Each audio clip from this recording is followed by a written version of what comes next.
শুধু গান নয়, গানের গল্প। সে ডানা মেলে উড়ে যায় অল্প অল্প একদিন, প্রতিদিন একদিন প্রতিদিন।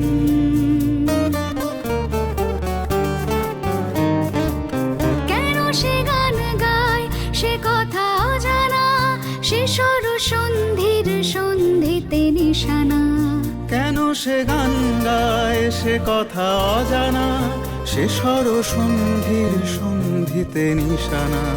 সে কাকে ডাকে কে মনে রাখে, আলো ছায়া মাখা হারানো দিন। সে শুধু গান নয়, প্রাণের স্পন্দন, যার কথামালা হয়ে ওঠে চন্দন, সুবাসে প্রতিদিন, একদিন প্রতিদিন।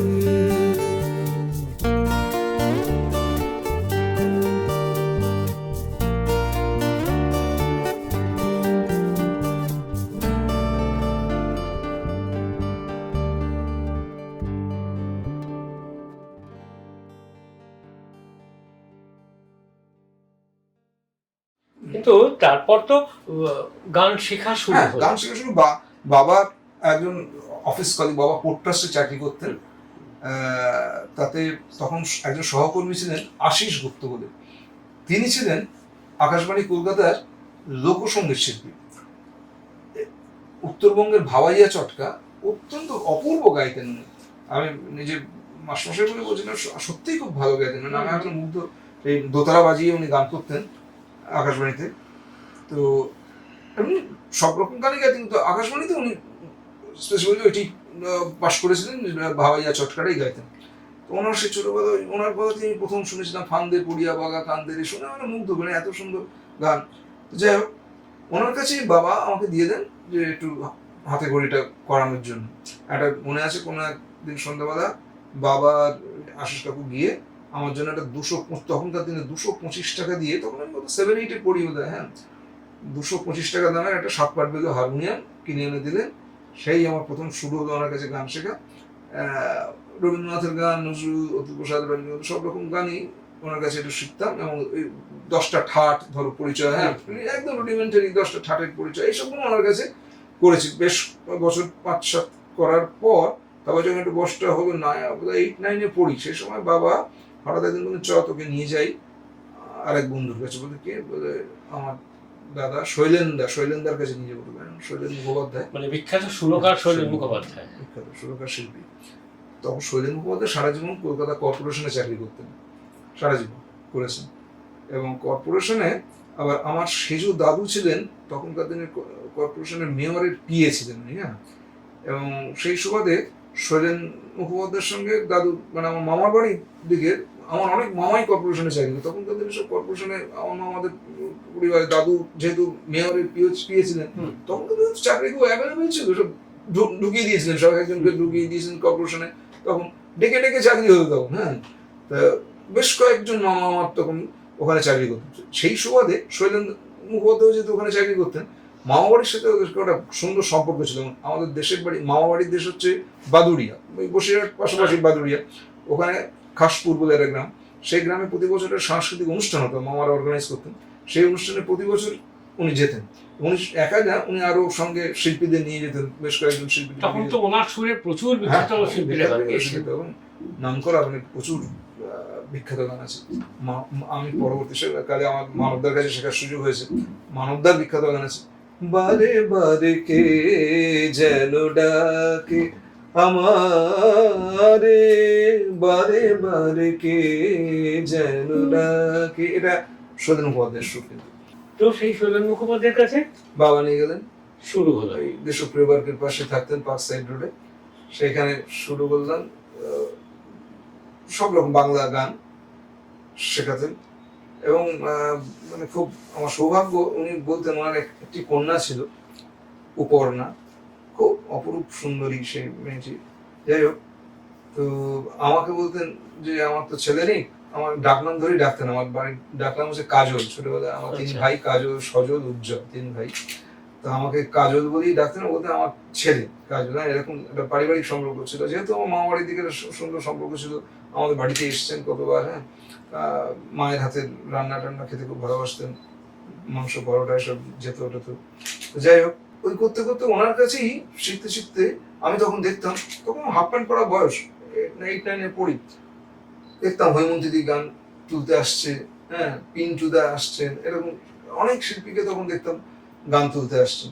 তো ওই গান উনি ওনাদের তোলাচ্ছেন। হৈমন্তীদির প্রথম রেকর্ড তোমার মনে আছে, পুলকদার লেখা দুটো গান, এক পিছে এ তো কান্না নয় আমার, এ যে চোখের জলের মুক্ত হার, আমার পড়তে ভালো লাগে বন্ধু তোমারই পথ চেয়ে, এ তো কান্না নয় আমার। কি ভালো গান! হ্যাঁ এটা ছিল। আর উল্টো দিকে ছিল ময়ূর নাচকে দেখবি আয়। এই দুটো গান প্রথম হিন্দুস্তান থেকে বেরোলো শৈলেন, এবং শৈলেন মুখোপাধ্যায়ের অবদান, মানে একটা কোম্পানি করতে রাজি ছিল না। আমি শুনেছি নাকি বোধহয় সেল গ্যারেন্টি তখন একটা দিতে হতো, সেটা অনেক উনি বোধহয় অ্যারেঞ্জ করেছিলেন, এরকম ছোটবেলায় ফিসফাস শুনতাম আমি। যাই হোক, এসব করে তো হলো। তারপরে আমার মাধ্যমিক পরীক্ষা 76-এ বোধহয়, সেই সময় আমার কিছুদিন ক্লাসে যেতে পারিনি, গ্যাপ গেছে পরীক্ষার।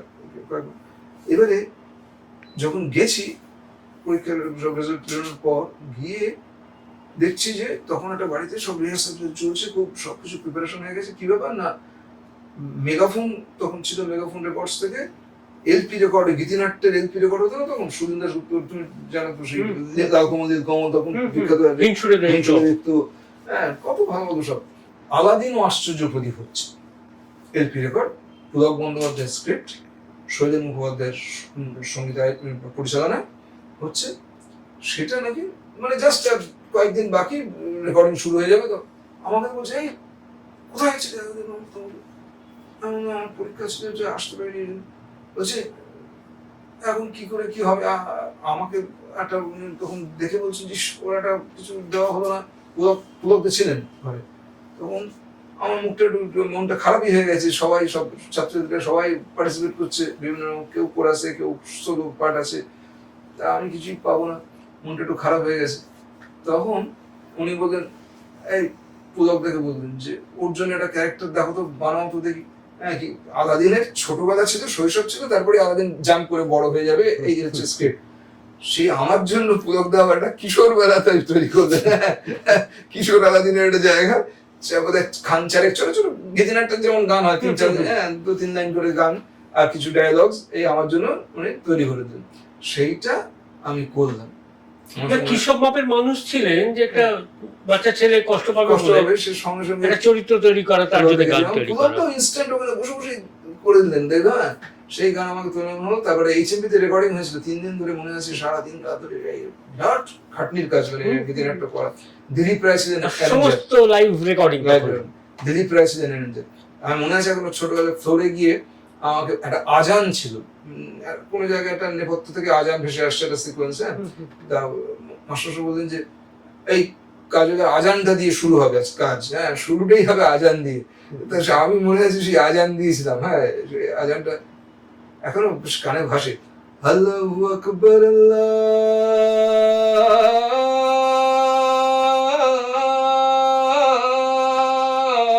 আকবার। ছোটবেলায় কি পরিমাণ হিন্দি গান শুনেছি তখন, বম্বে ফিল্মের গান এই কানকে সত্যি পবিত্রই করেছে। হ্যাঁ মানে ওই যদি না শুনতাম, আমি ওটাও যদি না শুনতাম, আমি কাজ করতে পারতাম। শুধু বাংলা গান না, আমি তখন বম্বে ফিল্মের গান অবশ্যই মাস্ট, মানে মাস্ট গো থ্রু। কি কম্পোজার, কি তার ভার্সেটিলিটি, মারাত্মক। কিছু আর কি গান মনে পড়ছে একটু করো না। এক সময় তো কোনো সময় আমার ঠোঁটের গোড়া এত শুনতাম, এখন তো এখন আর চর্চার মধ্যে নেই বলে দীর্ঘদিন নিজের গানের মধ্যে ঢুকে গিয়ে কথা টথা মনে থাকে না। কিন্তু ধরো তখন নওশাদ, আমাকে ধরো নওশাদ সাহেবের দিদার, মেলা, এসব ছবি না, তখন আমি এক একটা ছবি শুধু গানের জন্য কতবার করে যে দেখতাম, হ্যাঁ ভাবা যায় না। বাইজু বাওরা, গান গানটি গান গানটি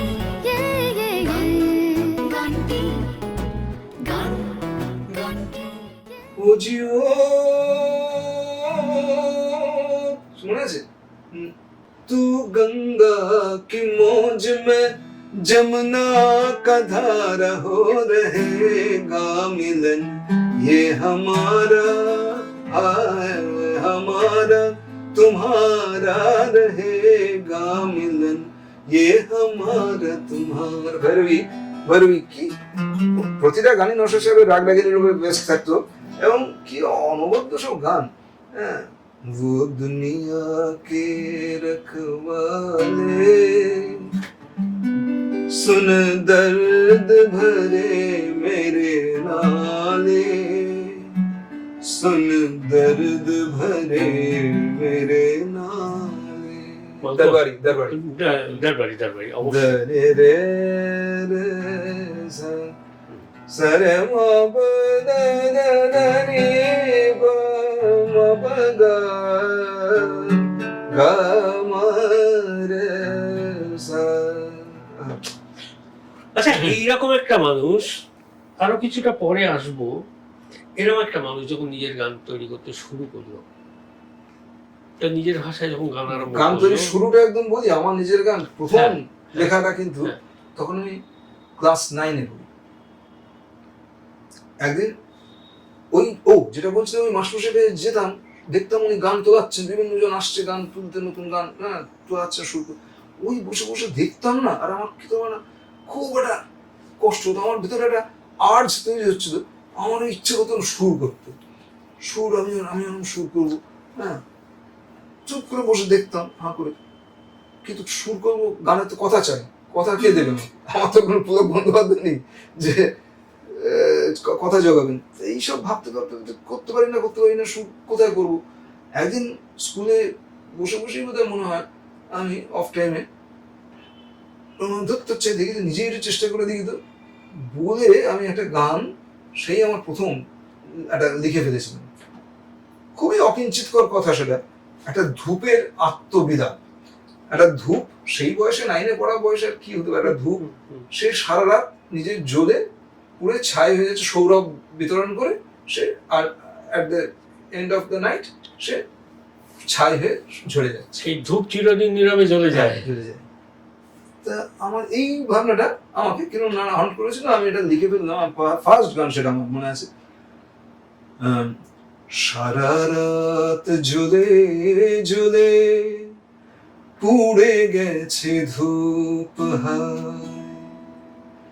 ভোর না হতে তার সুরভি গেল কোথায়, ভোর না হতে তার সুরভি গেল কোথায়, সারা রাত জ্বলে জ্বলে পুড়ে গেছে ধূপ, পুড়ে গেছে ধূপ।